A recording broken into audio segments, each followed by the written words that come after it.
Eu sou a Audicleia, sou pediatra e infectologista, e aí nós vamos agora para a parte 3 da reanimação neonatal. Então, o que muda na reanimação de crianças com mais de 34 semanas em relação às crianças com menos de 34 semanas? Então, nas crianças com menos de 34 semanas, todos são encaminhados para a sala de reanimação, inclusive as crianças que têm boa vitalidade. Na criança com menos de 34 semanas, a gente não seca a criança, não usa máscara laríngea, coloca em saco plástico transparente touca dupla, coloca logo o oxímetro no membro superior direito e a ventilação com pressão positiva começa com oxigênio a 30%. Lembrando aqui do boletim de Apgar, ele é feito no primeiro e quinto minuto, mas pode se estender por 10, 15 até 20 minutos. Mostra se a criança tem ou não vitalidade naquele momento. E a vitalidade no Apgar, ela tem que ser maior que 7, né? O Apgar, ele não indica a necessidade de reanimação, lembrando que o que indica a necessidade de reanimação é a frequência cardíaca, não prediz mortalidade e nem prognóstico neurológico. No primeiro minuto, Apgar avalia a qualidade do pré-natal e do parto, e no quinto minuto avalia a qualidade da reanimação que foi feita nessa criança. O Apgar, ele avalia 5 itens que vão de 0 a 10, então é a frequência cardíaca de 0 a 2, e aí nós temos também o padrão respiratório, tônus, padrão de irritabilidade ou reflexo e a cor da pele. A indicação de mesa de reanimação é principalmente quando a criança tem indicação de campeamento imediato do cordão. E aí, lembrando que as crianças com menos de 34 semanas, todas vão para a mesa de reanimação.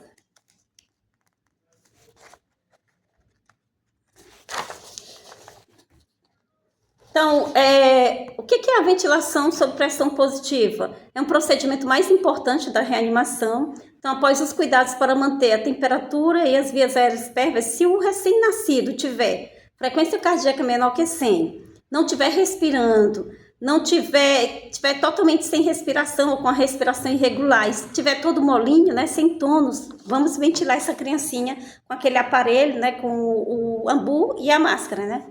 Que é o dispositivo bolsa, válvula, máscara, o balão autoinflável, que nós vamos ventilar essa criança. Então, a ventilação pulmonar é o procedimento mais importante e efetivo na reanimação do recém-nascido.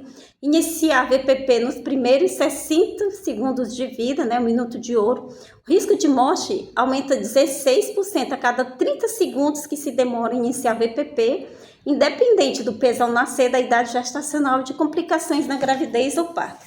A VPP ela está indicada na presença de frequência cardíaca menor que 100 e ou apneia ou respiração irregular após os passos iniciais. Então, quando a VPP com máscara facial é aplicada com balão autoinflável, nós vamos ventilar na frequência de 40 a 60. Então, aperta, solta, solta, aperta, solta, solta, aperta, solta, solta, né?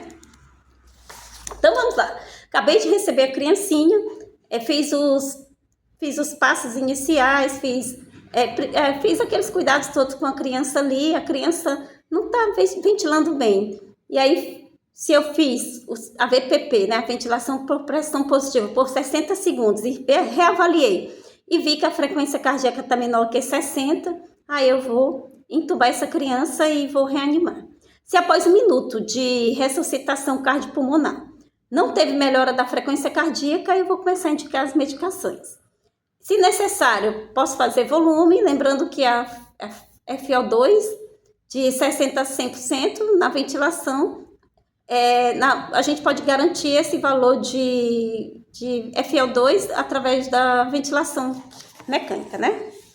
E também de uma ventilação VPP também adequada. Se tiver aspiração meconial e se após a VPP continuar com bradicardia ou respiração irregular, aspira a traqueia sob visualização direta. O que quer dizer aqui? A criança está com mecônio e o coração está lentinho e ela está respirando ruim. Aí, já que tem muita secreção, eu vou aspirar. E aí, se precisar, nós vamos intubar e aí nós vamos extubar aspirando.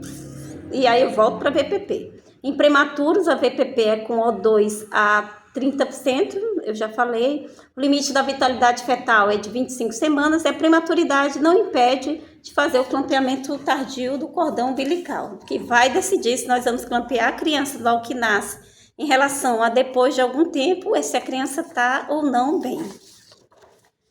Quando o clampeamento é feito antes do início da respiração, o enchimento das câmaras esquerdas do coração não é feito pela circulação placentária e nem dos pulmões, porque a resistência vascular pulmonar ainda é alta. Então, recém-nascidos têm boa vitalidade, estímulo tátil delicado nas costas 2 vezes ao máximo. Não há recomendações de ordenha de cordão em recém-nascidos com mais de 34 semanas, tanto com ou sem vitalidade ao nascer. Doutora, como é que a gente pode fazer a confirmação do tubo em uma criança que foi entubada? Então, nós vamos fazer a inspeção do tórax, nós vamos fazer a ausculta das regiões axilares e gástricas, ver a frequência cardíaca e também verificar através do detector de CO2, que é preferencial. Quais são as indicações de intubação em sala de parto? O paciente está com ventilação em máscara facial não efetiva, está com ventilação com máscara facial por muito tempo prolongada, tem a necessidade de ser reanimada, né, de serem feitas as compressões torácicas, a massagem cardíaca. Lembrando que naquele paciente que eu intubei, mas ele tem também a mais imediata, mas ele tem hérnia diafragmática e precisa de VPP. Nesse paciente que eu intubei tem hérnia diafragmática, eu tenho que passar imediatamente a sonda nasogástrica, né? Então, cada tentativa de intubação deve levar no máximo 30 segundos. Em relação ao material para cateterismo umbilical. Então, os materiais para cateterismo umbilical são campo esterilizado, né, cadastro de algodão e gaze, pinça tipo Kelly número 14, cabo de bisturi, lâmina 21, porta-agulha, agulha 4,0, nylon, catéter umbilical 3,5, 5 de PVC, torneira de 3 vias e seringa de 10 e o soro para preencher o catéter, né? Lembrando que se a saturação preductal estiver abaixo do alvo, aumentar a concentração de O2 aumentar a concentração de O2 para 40% e aguardar 30 segundos. Se a saturação estiver acima do alvo, eu vou reduzir esse O2, porque o paciente não precisa de O2 a cada 30 segundos. As diretrizes do Ministério da Saúde preconizam não realizar passagem sistemática de sonda nasogástrica nem retal para descartar atresia do recém-nascido saudável. Lembrando, nós devemos registrar o comprimento e a circunferência cefálica após a primeira hora de vida. E aí nós temos também que ter aquele cuidado em relação a criança acabou de nascer, e aí coloque ali na mãezinha, né? E aí ficar sempre reavaliando essa criança para poder ver a evolução. Espero ter sido útil, desejo a todos vocês um grande abraço, um excelente dia, eu vou continuar sempre aqui à inteira disposição.